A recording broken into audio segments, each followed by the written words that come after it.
Hello passionate gamers, welcome back to Gaming News Weekly.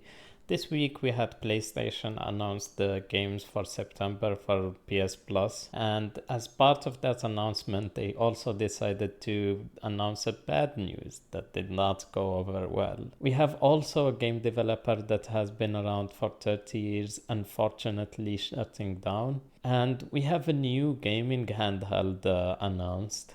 And as always, we are going to talk about game releases and Starfield as part of that. Before we start, please hit the subscribe button and the like button, and let's get started. This week we had the PlayStation Plus games announced, and the games are not really good. As part of PlayStation Plus for September, we have Saints Row the remake, which did not get good reviews. We have Black Desert Online, also did not get good reviews. And we have Generation Zero that did not get good reviews. The worst part of this announcement are not the games. Bad games always come to these subscription services, but the bad part is that PlayStation announced that PS Plus will have a price increase, and the price increase is huge. It's 33% for all tiers. This is bad.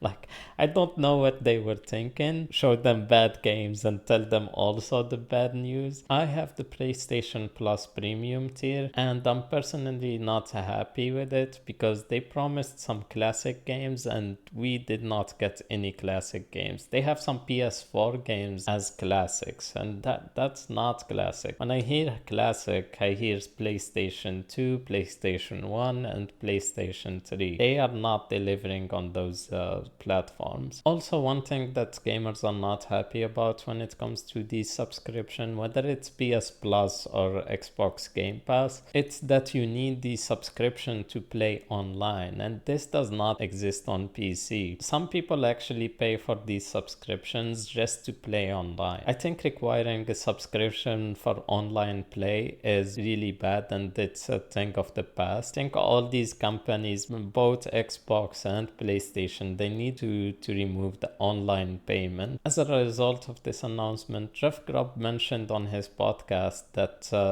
there will be probably a state of play coming soon, and that's why they decided to bring the bad news now and then wash it away with the good news with the state of play. Also, one leaker leaked that the state of play will be more focused on Asian studios. This leaker got the Persona 3 Reloaded leak correctly, so probably he's right. And also he's mentioning that there is a Bloodborne remaster, so we will see about that. And since we are speaking about PlayStation, there is a small news that I wanted to mention, and that the PlayStation Portal PSP is announced to be releasing on November 15, and you can actually pre-order it now. So let's move on to another bit of news, and the other bit of news is a sad one, and that's unfortunately Volition, the makers of Saints Row, same Saints Row that we talked about earlier, and Red Faction and some other games are closing down, and they will no longer exist. This is probably because of Embracer Group losing a lot of money and Saints Row not being a success and reviewing really badly. My personal favorite game when it comes to Volition games is The Punisher. This game was released in the mid 2000s, and it's my favorite Marvel game. I wanted to make a video about this game, but I wanted to do it justice, so stay tuned for that.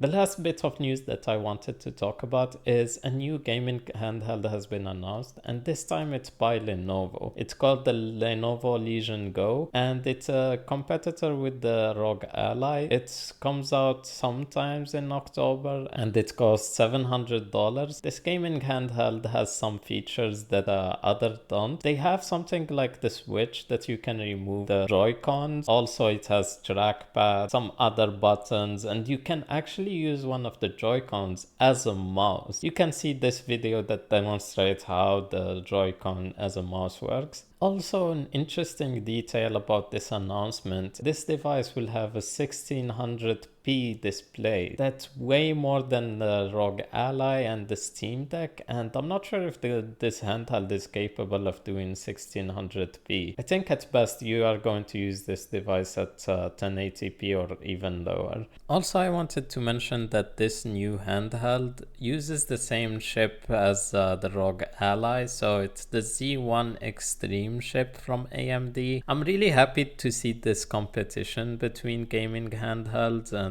more gaming handhelds coming to the market. I think it's healthy, and we will have new devices with reduced price and a lot of options. So it's really good to see this.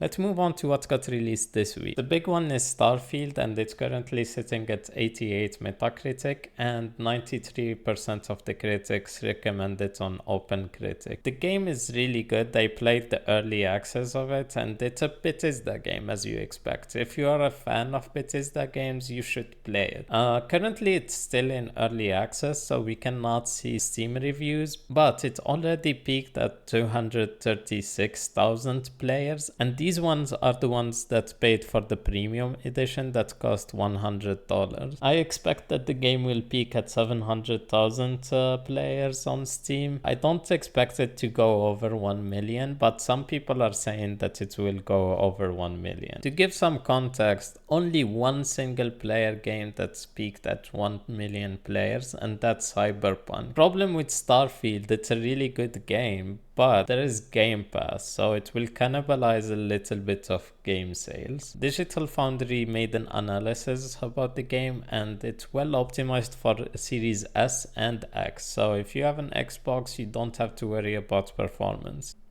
There was also some controversy about the reviews when it comes to Starfield, and that IGN gave it a 7 out of 10. And IGN usually give even bad games 7 out of 10. I don't think Starfield deserves a 7 out of 10. It's really polished, and it has a lot of mechanics, and so far I'm playing it and streaming it, by the way, on YouTube. It's really good. At least you give it an 8 out of 10. Other IGN website like IGN Japan and IGN Spain gave it a 10 out of 10. So it's a bit weird to give it a 7 out of 10. So what else got released? Well, we have Sea of Stars. This is a turn-based RPG inspired by the classics like Final Fantasy. Developers and publishers are Saboteur Studio. They are an indie devs. This game is available on Steam, and it also has a demo on Steam. Also, you can grab it actually on Game Pass and PlayStation Plus. Currently, the game has a very positive review at 86% on Steam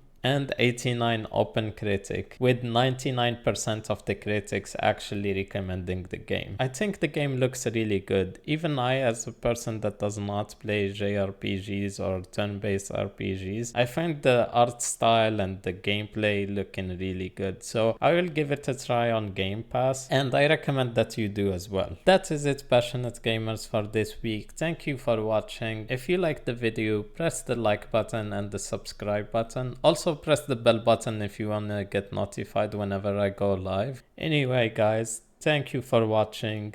See you guys next time. Stay passionate.